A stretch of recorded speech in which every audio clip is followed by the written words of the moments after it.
Closed captioning sponsored by Superior Toyota Hyundai and WVU Medicine Camden Clark. Live from our studios at One Television Plaza, this is WTAP News at 6. A former Parkersburg City Councilman appears in federal court in Charleston today for his alleged role in the Capitol riot. Good evening and thank you for joining us. I'm Phyllis Smith. A former Parkersburg City Councilman is facing federal charges for his alleged role in the January 6th Capitol riots. Federal authorities have charged Eric Barber with multiple crimes. Our Zach Shrivers is live in the newsroom with more information on his case. Zach, what can you tell us? Well, Phyllis, I can tell you that Eric Barber appeared in federal court in Charleston this afternoon to answer charges in a criminal complaint filed in February in U.S. District Court in Washington, D.C. He was released on a $10,000 unsecured bond after the hearing, meaning he doesn't have to pay any money or use collateral as part of his release. Now, the charges, according to the federal criminal complaint, include entering a restricted building or grounds, unlawful activities on Capitol grounds, disorderly conduct demonstrating in the Capitol building, and theft. Now, we spoke with Barber on the night of January 6th, and at the time he said he never went into the Capitol. Court documents cite security footage, though, that show a man authorities believe to be Barber inside taking what they think is a portable power station from a media stand. Barber sent us a few pictures from outside of the Capitol back in January, which you can see on your screen now. The criminal complaint also cites very similar pictures to these as evidence. On top of those, the complaint also references a video which shows a person believed to be Barber saying, quote, "They're giving us the building," end quote. Multiple tipsters have also pointed Barber out in pictures to the FBI, multiple of which appear to be inside of the building. The complaint also references several of Barber's social media posts. The criminal complaint is more than 15 pages long and cites other evidence as well. Barber has a preliminary hearing in D.C. at 1 o'clock on March 10th, though it will be done by video call. We'll be keeping a close eye out for more details as they become available. Phyllis, back to you. Zach Shrivers reporting live from the Digital Center. Zach, thank you. Turning to the weather now, meteorologist Kirk Greenfield joins us now with the first look at your forecast. Kirk? Well, it was a gorgeous day today. Blue skies, bright sunshine, and mild breezes as well. As we take a look here at the setting sun, the setting situation on the Highmark West Virginia Skycam, we're at 55 degrees. The relative humidity is 34%, winds out of the southwest at 14, and the barometer 29.95 inches and falling. Now, the flood warning continues for Meigs County, Mason, Gallia, and Jackson counties until at least 2 a.m. tonight. That's because of the continued crest on the Ohio River that continues to move downstream. Most of our viewing area is cleared, although the cleanup is still continuing. The evening planner says at 8 o'clock will be about 48. It could be a fairly pleasant night for a walk. As we go into midnight, we'll be passing 40 degrees, and we'll just kiss freezing tomorrow morning. But let's not get ahead of ourselves. We'll talk about that when I return. Back to you.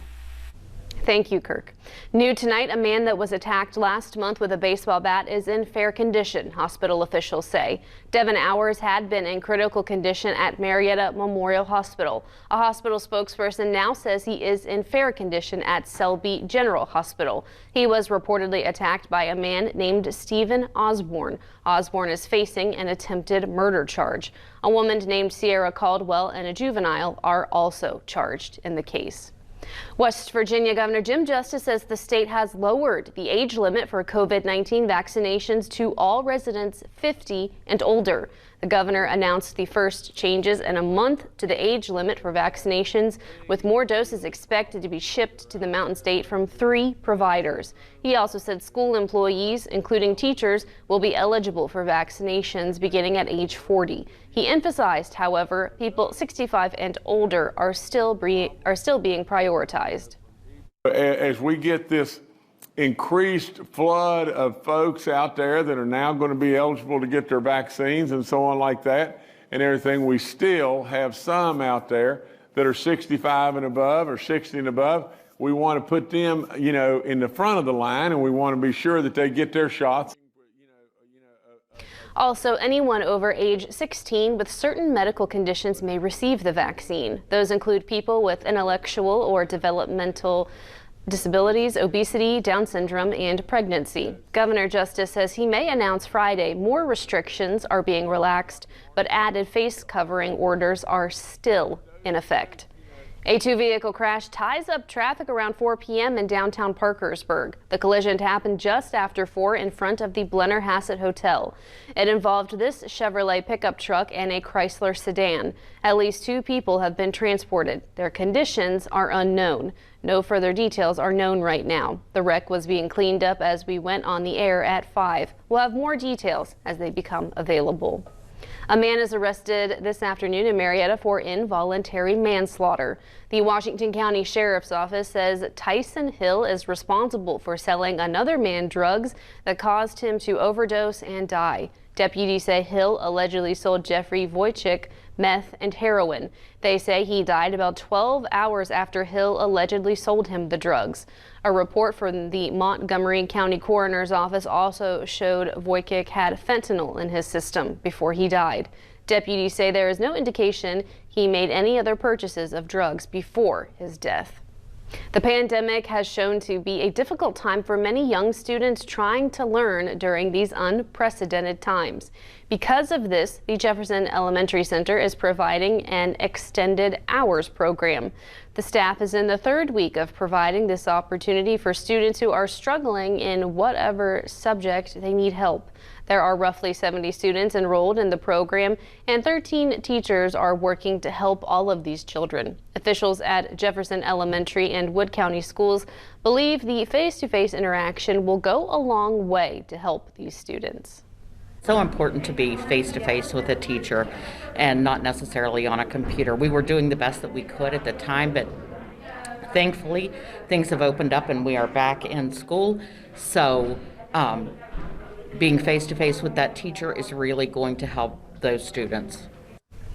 The extended hours program goes on every week from Tuesday to Thursday. It will be finishing up the week before spring break, where they will look over the progress of every student. The Ohio River's water level has been higher over the past few days, leading to some flooding at Point Park, and the city of Parkersburg is going to start cleaning it up once the water levels off. The city's Public Works Department says they assess the damage from the flooding before deciding how long they will take to clean up the park. Their measure is generally how much debris and trash wash up to shore and how much damage the water causes to the area. The city's Public Works Director, Everett Shears, said that this will be a group effort to get the park back open. It takes 2 to 3 departments usually to clean it up down there, and it usually takes us 2 to 3 days to actually get the park, sometimes longer, depending on how much debris is left back and how much mud.